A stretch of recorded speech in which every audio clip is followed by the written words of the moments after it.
ધોરણ 12 physics chapter 2 એની આપણે exercise ગણી રહ્યા છીએ. સ્વાધ્યાય 2.17 રેખીય વિદ્યુતભાર ઘનતા લેમ્ડા ધરાવતો એક નળાકાર એક પોલા સમકક્ષીય સુવાહક નળાકાર વડે ઘેરાયેલો છે.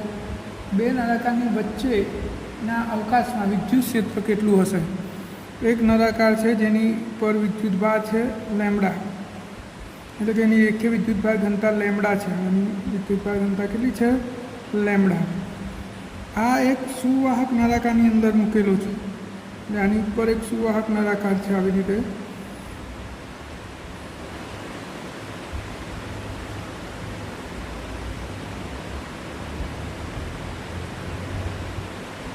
તો આપણે વિદ્યુત ક્ષેત્ર આ બે નળાકારની વચ્ચેનો જે વિસ્તાર ખરો ત્યાં વિદ્યુત ક્ષેત્ર શોધવાનું છે.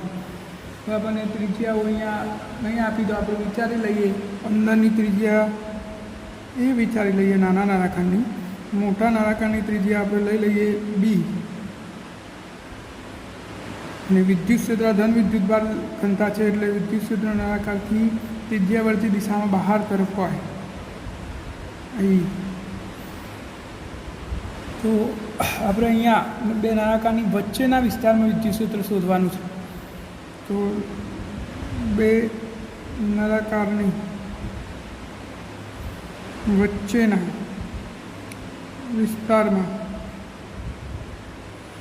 વિદ્યુત ક્ષેત્ર શોધવા માટે કેન્દ્રથી આર ત્રિજ્યાનું અને એલ લંબાઈનું નળાકાર્ય ગાઉસિયન પૃષ્ઠ વિચાર થાય.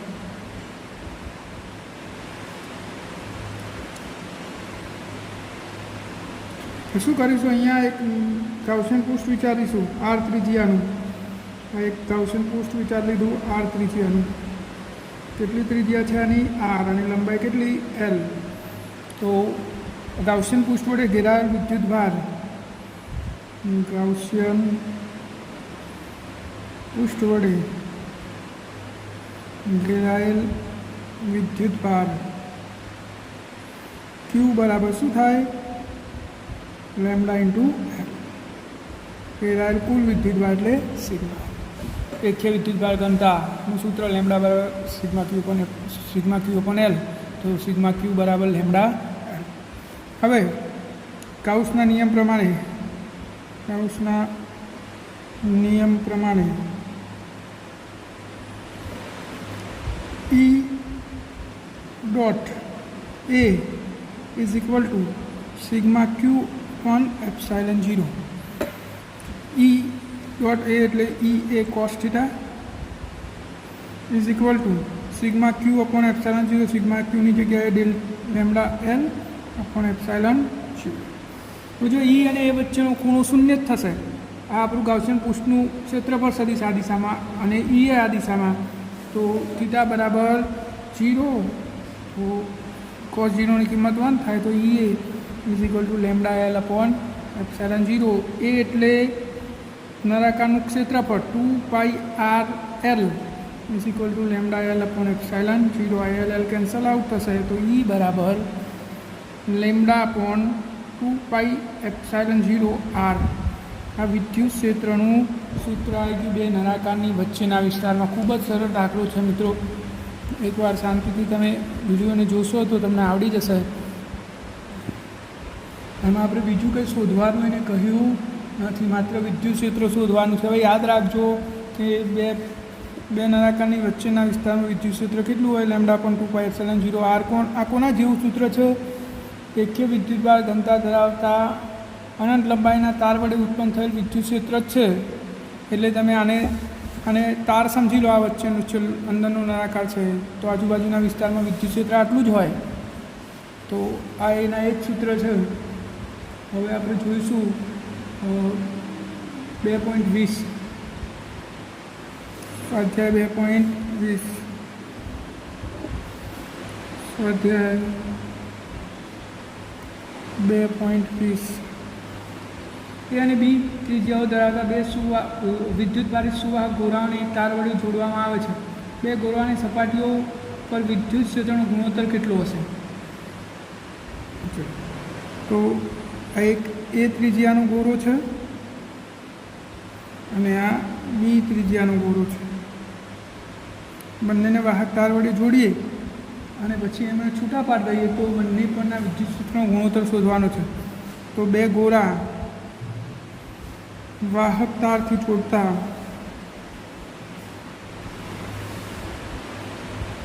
સમાંતર જોડાણ બન્યું.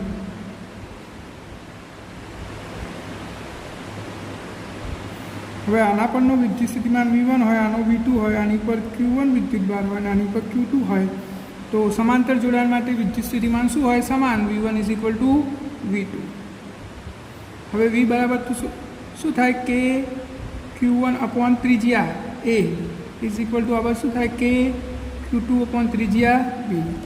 હવે આ સાઈડ એટલે કે ડાબી તરફ હું Q1 વડે A વડે ઉપર નીચે ગુણી દઉં તો કે Q1 A અને નીચે A વડે ગુણીશ તો A × A² = આ બાજુ B વડે ઉપર નીચે ગુણી દઉં તો કે QB ભાગ્યા નીચે B × B².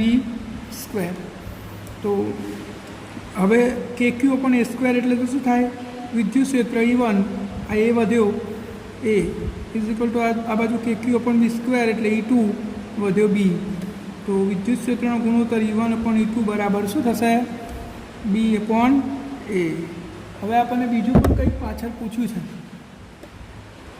કે આ પરિણામનો ઉપયોગ કરીને સુવાહકના તીક્ષ્ણ અને ધારદાર છેડાઓ આગળ સપાટ વિભાગ કરતાં વિદ્યુતભારની પૃષ્ઠ ઘનતા શા માટે વધારે હોય છે? તો જુઓ અહીંયા ચલે છે 1 / E1 ચલે છે 1 E / A આવ્યું એટલે આનો અર્થ શું થયો કે આ એ E1 વિદ્યુત ક્ષેત્રવાળા ગોળાની ત્રિજ્યા છે. એટલે આનો અર્થ એ થયો કે E ચલે છે 1 / R. ત્રિજ્યાના વ્યસ્ત પ્રમાણમાં વિદ્યુત ક્ષેત્ર હોય છે. તો જેમ ત્રિજ્યા વધારે એમ વિદ્યુત ક્ષેત્ર ઓછું, અને વિદ્યુત ક્ષેત્ર ઓછું હોય તો પૃષ્ઠ ઘનતા પણ ઓછી થઈ જાય. એટલે આવો ધારદાર ભાગ હોય તો આની ત્રિજ્યા ઓછી થાય, અને ત્રિજ્યા ઓછી થાય તો વિદ્યુત ક્ષેત્ર વધારે થાય, અને વિદ્યુત ક્ષેત્ર વધારે થાય તો પૃષ્ઠ ઘનતા પણ વધારે થાય છે. કારણ કે E બરાબર σ/ε0. E અને સિગ્મા એકબીજાના સમપ્રમાણમાં છે. તો જે ધારદાર ભાગની ત્રિજ્યા નાની હોય છે, તેથી E ચલે છે 1 / R અનુસાર E વધારે હોય છે, તેથી સિગ્મા પણ વધારે હોય છે. તો આ દાખલો પણ સરળ છે અને આપણે એવું છે શાંતિથી વિડીયો જોશો તો કોઈ તકલીફ નહીં પડે. આપણે આગળનો દાખલો જોઈશું 2.26 સ્વાધ્યાય 2.26. એક સમાંતર પ્લેટ કેપેસિટરની દરેક પ્લેટનું ક્ષેત્રફળ, સમાંતર પ્લેટ કેપેસિટર છે ક્ષેત્રફળ આપેલું છે 90 સેમી². એ પ્લેટ વચ્ચેનું અંતર એટલે D, સ્મોલ d 2.5 mm અને 400 વોલ્ટનો સપ્લાય એટલે V બરાબર 400 વોલ્ટ. તો કેપેસિટર વડે કેટલી વિદ્યુત સ્થિતિ ઉર્જા સંગ્રહિત થયેલી હશે? તો કેપેસિટરમાં સંગ્રહિત ઉર્જા U બરાબર 1/2 CV². Cની જગ્યાએ આપણે શું લખી શકીએ? 1/2 Cની જગ્યાએ ε0A/d × V². તો આપણે આમાં કિંમતો મૂકી દઈએ તો ε0ની કિંમત 8.85 × 10⁻12. એની કિંમત છે 90 સેમી², એટલે કેટલી થાય? 10⁻4 મીટર². V V400 અને એનો વર્ગ ભાગ્યા 2 અને ડીની કિંમત છે 2.5 mm એટલે 10⁻3 આપણે કેલ્ક્યુલેશન કરી દઈએ.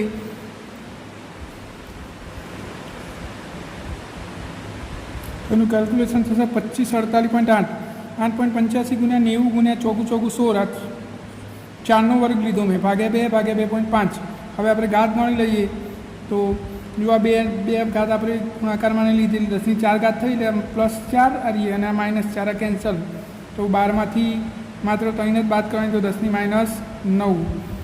1 2 અને 3 પોઈન્ટ આમ જઈએ તો 2.55 ગુણ્યા 10⁻100 જૂલ આટલી ઉર્જા કેપેસિટરમાં સંગ્રહિત થઈ હશે.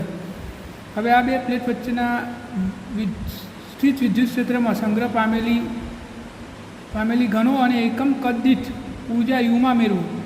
આ પરથી યુ અને વિદ્યુત ક્ષેત્રના માન ઈ વચ્ચેનો સંબંધ મેળવો. તો આપણે હવે ઉર્જા ઘનતા ગણવાની છે. તો ઉર્જા ઘનતા રો ઈ બરાબર ઉર્જા ભાગ્યા કદ. તો યુ અપોન કદ એટલે A × ડી અને યુનું સૂત્ર શું હતું 1/2 CV² ભાગ્યા A × ડી. તો આ સીની જગ્યાએ ε0 A/d પેલા બે તો ભાગાકારમાં આવી ગયા અને સીની કિંમત ε0 A/d પછી V² અને નીચે A × d તો હતું જ તો એ કેન્સલ થઈ ગયું તો ε0 V² ભાગ્યા 2d². હવે V²/d² બરાબર શું થાય E બરાબર V/d. તો ε0 આ V²/d² જગ્યાએ E² અને ભાગાકારમાં 2 તો રો E = 1/2 ε0 E². આ જવાબ થશે. સંબંધ મેળવ્યો આપણે. હવે નેક્સ્ટ દાખલો આપણે જોઈશું 2.28 સ્વાધ્યાય 2.28.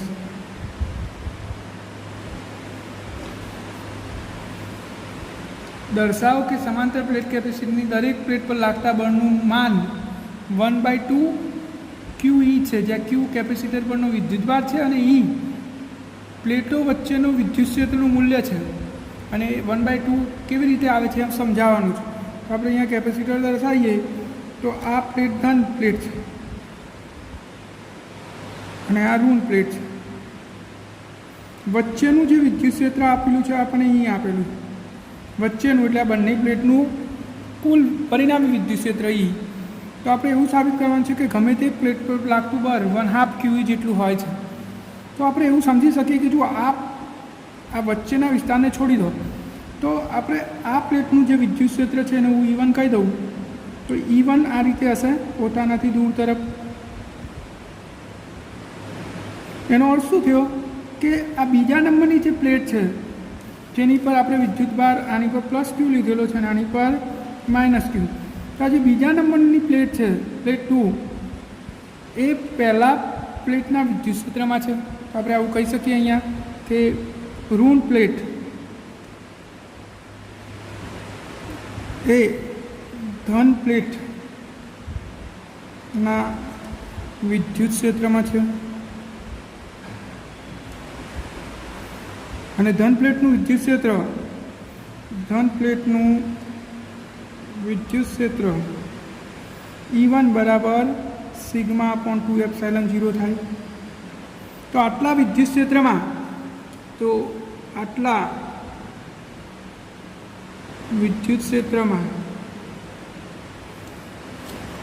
આ -Q પર લાગતું બળ અને એનું મૂલ્ય છે. તો માઇનસ આપણે ધ્યાનમાં નહીં લઈએ તો F બરાબર QE સૂત્ર પ્રમાણે આ Q કોના વિદ્યુત ક્ષેત્રમાં પહેલી પ્લેટના તો QE1. તો E1ની જગ્યાએ શું σ/2ε0 × Q. તો આટલું બળ આવ્યું. હવે અહીંયા જુઓ બે પ્લેટ વચ્ચે વિદ્યુત ક્ષેત્ર એ તો આપેલું જ છે ઈ કેટલું બે પ્લેટ વચ્ચેનું વિદ્યુત ક્ષેત્ર કેટલું થાય sigma upon epsilon 0 sigma upon epsilon 0 તો સિગ્મા અપોન એપ્સાઇલન 0 ની જગ્યાએ આપણે શું મૂકી દઈશું એફ બરાબર સિગ્મા અપોન એપ્સાઇલન 0 ની જગ્યાએ ઈ તો 1/2 ઈ ઇન્ટુ ક્યુ જે આપણે સાબિત કરવાનું હતું આમ એક પ્લેટ પર લાગતું બળ કેટલું હશે 1/2 ક્યુઈ જેટલું હોય છે તો તમને આ ખબર પડી ગઈ હશે ખૂબ જ સરળ છે હવે આ 1/2 કેમ આવ્યો તો સીધી જ વાત છે કે આ પ્લેટ ઉપર લાગતું બળ આ પ્લેટના વિદ્યુત ક્ષેત્રના કારણે જ હોય પોતાનું વિદ્યુત ક્ષેત્ર પોતાના પર બળ લગાડતું નથી એટલે કુલ વિદ્યુત ક્ષેત્રનો અડધો ભાગ એટલે 1/2 આ આપણા જવાબમાં આવે છે આ પ્લેટ ઉપર બળ લાગશે કોણ લગાડશે આ પ્લેટનું વિદ્યુત ક્ષેત્ર પરંતુ પોતાનું વિદ્યુત ક્ષેત્ર પોતાના ઉપર બળ લગાડતું નથી તેથી જવાબમાં 1/2 આવે છે આપણે આવું નીચે કારણમાં લખ્યું હતું લખી શકીએ કે પ્લેટ પોતાના વિદ્યુત ક્ષેત્ર વડે પોતાના જ પર બળ લગાડી શકે તેથી 1/2 આવે છે તો આ દાખલો અહીંયા પૂરો થાય છે હવે આપણે નેક્સ્ટ દાખલો જોઈશું 2.29 તો અહીંયા આકૃતિ આપેલી છે તો આપણે વિદ્યુત કેપેસિટન્સ શોધવાનું છે આ તંત્રનું તંત્ર શું આપેલું છે તંત્ર આવી રીતે આપેલું છે એક નાનો ગોળો અને એક મોટો ગોળો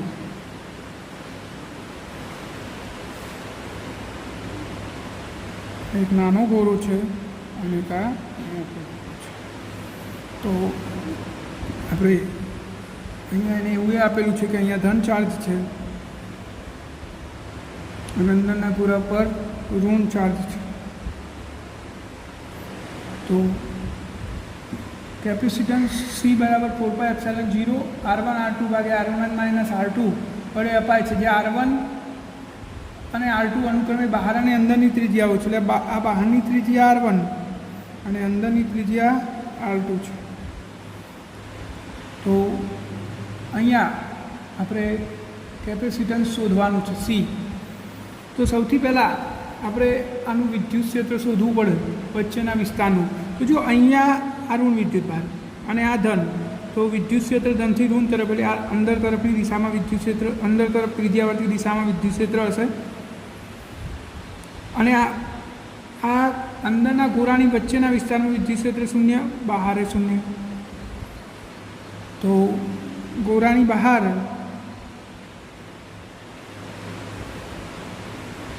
અને નાના ગોળાની અંદર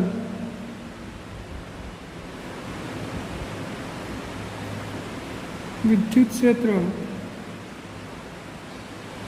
E બરાબર 0 હવે બાકી રહ્યો આ વચ્ચેનો ભાગ એટલે કે R2 ત્રિજ્યાથી શરૂ કરીને R1 ત્રિજ્યા સુધીનો ભાગ આટલો ભાગ બાકી રહ્યો જે આ વિદ્યુત ક્ષેત્ર આપણે શોધવાનું છે તો આપણે એક નાના કાર્ય ગાઉસિયન પૃષ્ઠ વિચારી લઈએ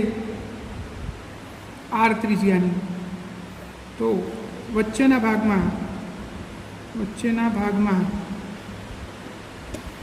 વિદ્યુત ક્ષેત્ર શોધવા માટે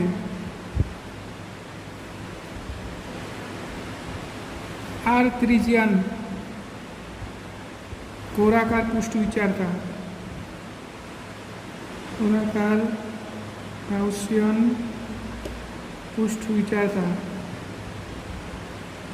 આપણે R ત્રિજ્યાનું નાના કાર્ય ગાઉસિયન પૃષ્ઠ વિચાર લીધું આવ્યું નાનું તો ગાઉસના નિયમ પ્રમાણે શું થશે E dot A is equal to sigma Q upon epsilon છે આ ગાઉસનો નિયમ છે હવે E A cos theta is equal to sigma Q upon epsilon 0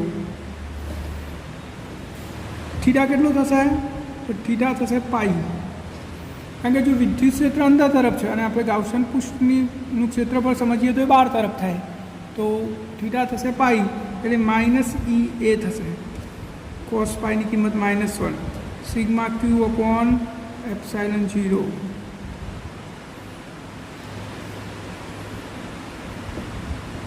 sigma ક્યુ એટલે શું? તો ગાઉસિયન પૃષ્ઠ વડે ઘેરાયેલો વિદ્યુતભાર. તો ગાઉસિયન પૃષ્ઠ વડે કેટલો વિદ્યુતભાર ઘેરાયો? આ ગાઉસિયન પૃષ્ઠ એના વડે કેટલો ઘેરાયો? આ ગોળા પર છે અને એ ગોળા પર કેટલો છે? માઇનસ ક્યુ. તો minus E A is equal to minus Q upon epsilon 0. Minus minus cancel અને એની કિંમત મૂકી દઈએ તો 4πr² is equal to Q upon epsilon 0. તો ઈ બરાબર ક્યુ અપોન 4πr² એપ્સાઇલન 0. આટલું વિદ્યુત ક્ષેત્ર વચ્ચેના વિસ્તારમાં છે. તો હવે વિદ્યુત સ્થિતિમાન, તો બે ગોળા વચ્ચેનું વિદ્યુત સ્થિતિમાન, તો વચ્ચેના વિસ્તારમાં વિદ્યુત સ્થિતિમાન V is equal to minus E dot DR થાય, સૂત્ર છે આપણું. અને R2 થી R1, કારણ કે અંદરની ત્રિજ્યા R2 છે અને બહારની R1 છે, તો આપણે આ તરફ વિદ્યુત સ્થિતિમાન શોધી રહેશે.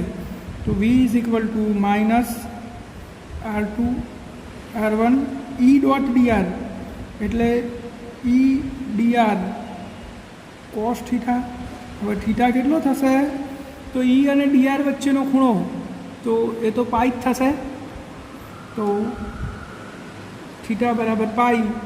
તો V is equal to minus R2 to R1 E d r cos પાઈની કિંમત -1. માઇનસ બાર કોમન લઈ લઈએ તો ધન થઈ જશે. તો V બરાબર R2 to R1 E DR. હવે ઈની કિંમત મૂકી દઈએ તો V બરાબર સંકલનમાં R2 ટુ R1 એની કિંમત શું હતી? ક્યુ અપોન 4πr² એપ્સાઇલન 0 ડીઆર. તો જે અચર પદો છે આપણે બહાર કાઢ લઈએ સંકલનની. તો V બરાબર ક્યુ અચર 4π એપ્સાઇલન 0 અચર, સંકલનમાં શું વધ્યું? 1/r² d r. તો V is equal to Q upon 4π epsilon 0 R2 to R1 આરની -2 ડીઆર ઉપર લઈ ગયો. હવે આપણે સંકલન કરીશું તો ક્યુ અપોન 4π એપ્સાઇલન 0 આનું સંકલન શું થશે? R⁻1 by -1 limit R2 to R1. તો માઇનસ કોમન કાઢ લઈએ તો ક્યુ અપોન 4π એપ્સાઇલન 0 R⁻1 એટલે 1/r R2 ટુ માઇનસ ક્યુ અપોન 4π એપ્સાઇલન 0.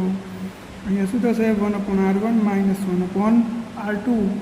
તો આ માઇનસને અંદર લઈ જઈએ તો ક્યુ અપોન 4π એપ્સાઇલન 0 1/r2 -1/r1. તો લસા લેવું હોય તો લઈ શકીએ. તો V બરાબર ક્યુ અપોન 4π એપ્સાઇલન 0 R1 -R2 ભાગ્યા R1 R2. આ વિદ્યુત સ્થિતિમાન આવી ગયો. જુઓ અહીંયા ખાલી આપણે લસા લીધો છે. તો હવે કેપેસિટન્સ C બરાબર ક્યુ અપોન V. તો Vની કિંમત મૂકી દઈએ તો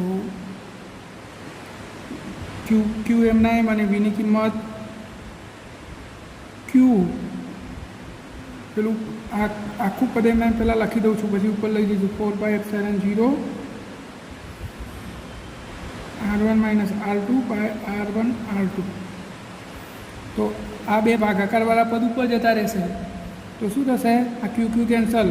4π એપ્સાઇલન 0 R1 R2 ભાગ્યા R1 -R2. આટલું કેપેસિટન્સ થશે. જો આ દાખલાનો જવાબ છે, આપણે સાબિત કરવાનો હતો. તો ખૂબ જ સરળ દાખલો છે, ખાલી તમારે થોડું સમજી લેવાનું. આપણે શું કર્યું? અહીંયા એક ગોળો લીધો, આ એક બીજો ગોળો બહારના ગોળા પર ધન વિદ્યુતભાર, અંદરના ગોળા પર ઋણ વિદ્યુતભાર છે. તો વચ્ચેના વિસ્તારમાં અને બહારના વિસ્તારનું વિદ્યુત ક્ષેત્ર શૂન્ય થાય. હવે આપણે વચ્ચેનો જે આ વિસ્તાર વધ્યો, આ વિસ્તારમાં વિદ્યુત ક્ષેત્ર શોધવા માટે આપણે R ત્રિજ્યાનું ગાઉસિયન પૃષ્ઠ વિચાર લીધું. તો ગાઉસના નિયમ પ્રમાણે E dot A is equal to sigma Q upon epsilon 0 E A cos theta is equal to sigma Q upon epsilon 0. અહીંયા થીટા પાઈ છે કારણ કે વિદ્યુત ક્ષેત્ર અંદર તરફ અને ક્ષેત્ર બહાર તરફ.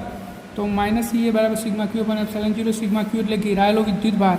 તો ગાઉસિયન પૃષ્ઠ વડે આટલા ગાઉસિયન પૃષ્ઠ હતો એના વડે તો અંદરનો ગોળો ઘેરાયેલો છે અને એની પર તો માઇનસ ક્યુ વિદ્યુત ભાર હતો. તો માઇનસ ક્યુ આ બાજુ માઇનસ હતું, આ બે કેન્સલ થઈ ગયું. તો ઈ બરાબર આવી ક્યુ અપોન 4πr² એપ્સિલોન 0. હવે બે વચ્ચેનો વિદ્યુત સ્થિતિમાનનો તફાવત. તો વી બરાબર માઇનસ ઈ ડોટ ડીઆર. R2 નાની ત્રિજ્યા છે અને R1 મોટી ત્રિજ્યા, એ તરફનું વિદ્યુત સ્થિતિમાન. અહીંયા પણ થીટા પાઈ થશે તો માઇનસ માઇનસ પ્લસ થઈ ગયું. અહીંયા જો માઇનસ માઇનસ પ્લસ થઈ ગયું. હવે એની કિંમત મૂકી દીધી અને આપણે એનું સંકલન કરી દીધું. જો એમાં કિંમતો મૂકીને જે અચર હતું એ બહાર કાઢી લીધું. તો વધ્યું પણ R² dr. એનું સંકલન કરી લિમિટ મૂકી દીધી. તો વી આટલો આવ્યો. પછી કેપેસિટન્સ સી બરાબર તો ક્યુ અપોન વી થાય. તો વીની કિંમત ટ્રાન્સફર કરશો તો જવાબ આવશે સી બરાબર 4πε0 R1 R2 ભાગ્યા R1 માઇનસ R2. તો આ દાખલો પણ અહીંયા આપણે પૂરો કરીએ છીએ. શાંતિથી સમજજો, દાખલાઓ બહુ સરળ છે.